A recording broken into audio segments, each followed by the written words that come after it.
सपनों का देश आयरलैंड एक ऐसी जगह जहां बेहतर भविष्य की तलाश में हर साल हजारों भारतीय कदम रखते हैं। वो अपने साथ उम्मीदें लेकर आते हैं, एक सुरक्षित माहौल और सम्मान की जिंदगी जीने की उम्मीद।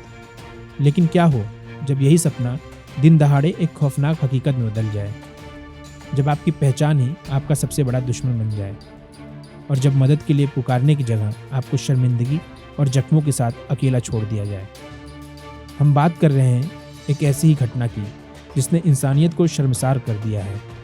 आयरलैंड की राजधानी डबलिन में एक 40 साल के भारतीय शख्स के साथ जो हुआ वो सिर्फ एक हमला नहीं बल्कि नफरत और झूठ का एक घिनौना खेल है। झूठे आरोप लगाकर उसे भीड़ ने घेरा, पीटा और उसके कपड़े तक उतार दिए। चलिए इस पूरी दिल दहला देने वाली घटना की तह तक चलते हैं। क्या, कब और कैसे हुआ? ये घटना 19 जुलाई की शाम की है। डबलिन के टैलाग्ड इलाके में 40 साल का एक भारतीय नागरिक जो सिर्फ 3 हफ्ते पहले ही आयरलैंड पहुंचा था, अपने रास्ते जा रहा था। तभी करीब 13-14 किशोरों के एक झुंड ने उसे घेर लिया। चश्मदीदों के मुताबिक वो एक नस्लवादी गिरोह था। उन्होंने उस शख्स पर हमला कर दिया। उसे बेरहमी से पीटा गया।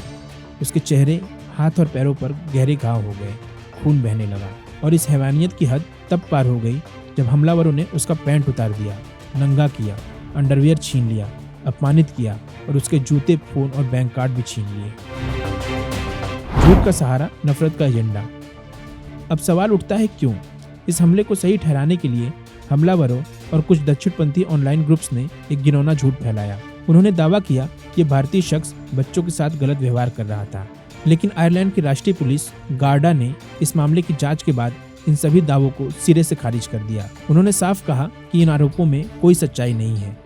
ये एक सोची समझी साजिश थी, एक निर्दोष को निशाना बनाने का एक बहाना मात्र। पुलिस अब इस मामले की जांच एक संभावित हेट क्राइम यानी नस्लीय नफरत से प्रेरित अपराध के एंगल से कर रही है।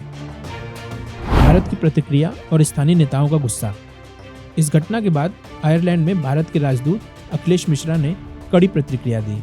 उन्होंने इस हमले की निंदा की और अपराधियों को न्याय के कटघरे में लाने की मांग की। उन्होंने सवाल उठाया कि एक कथित हमले से इतने भयानक जख्म कैसे आ सकते हैं। स्थानीय नेताओं ने भी इस घटना को घृणित और नस्लवादी करार दिया। पार्षद बेबी पेरापड्डन, जो खुद पीड़ित से मिले, ने बताया कि वह शख्स गहरे सदमे में है और बात भी नहीं कर पा रहा है। उन्होंने कहा कि टैलाग्ड में ऐसी घटनाएं बढ़ रही हैं और पुलिस की गश्त बढ़ाने की जरूरत है। सिर्फ एक हमला या बढ़ता नस्लवाद। यह हमला कोई अकेली घटना नहीं है। यह उस बढ़ती नफरत की ओर इशारा करता है जिसे अप्रवासियों के खिलाफ भड़काया जा रहा है। आयरलैंड के न्याय मंत्री ने खुद माना है कि अप्रवासियों पर झूठे आरोप लगाकर उन्हें बदनाम करने का ट्रेंड चल रहा है। उन्होंने आंकड़े देकर यह भी साफ किया कि एक कोरा झूठ है कि अप्रवासी ज्यादा अपराध करते हैं। असल में जेलों में उनकी आबादी का प्रतिशत समाज में उनकी आबादी के प्रतिशत से भी कम है।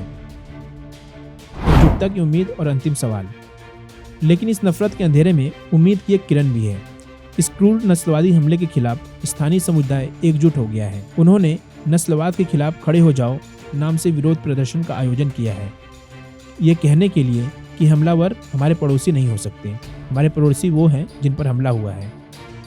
एक शख्स बेहतर जिंदगी की तलाश में अपना देश छोड़ता है और दूसरे देश में उसे नफरत और वायलेंस का सामना करना पड़ता है। ये घटना सिर्फ एक व्यक्ति पर हमला नहीं बल्कि उन सभी उम्मीदों और सपनों पर हमला है जो हर प्रवासी अपनी आंखों में लेकर चलता है। इस पूरी घटना पर आपकी क्या राय है? क्या ये सिर्फ कुछ गुंडों की हरकत है या पश्चिमी देशों में अप्रवासियों के खिलाफ बढ़ती नफरत का एक खतरनाक संकेत? अपनी राय हमें नीचे कमेंट्स में जरूर बताएं। अगर आप भी ऐसी नस्लवादी हिंसा के खिलाफ हैं तो इस वीडियो को शेयर करें ताकि ये आवाज़ दूर तक जाए।